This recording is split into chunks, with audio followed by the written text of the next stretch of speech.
Balita naman sa Metro Manila, iginit ng Police Highway Patrol Group o HPG na may basihan ng pag-aresto sa mga MMDA enforcer na nahuling nag-escort kay Senator Francis Tolentino. Sabi ng PNP Chief Information Officer Colonel Jean Fajardo, hinuli ang mga dalawang rider dahil sa mga police marking na naispatan sa gamit nilang motorsiklo. Wala naman daw kasi dapat markings ang kanilang motorsiklo. Ito raw ang rason kung bakit sinampahan sila ng reklamong usurpation of authority and illegal use of uniform o insignia.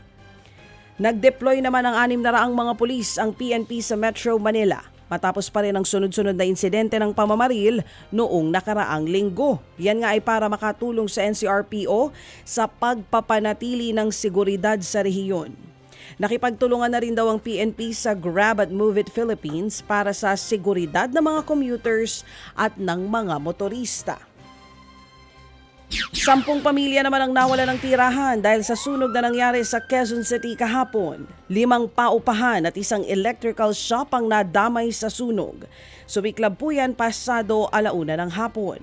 Ayon sa Bureau of Fire Protection, posibleng faulty electrical wiring ang dahilan ng sunog. Pasado 2:30 ng hapon naman nang magdeklara ng fire out ang mga bumbero.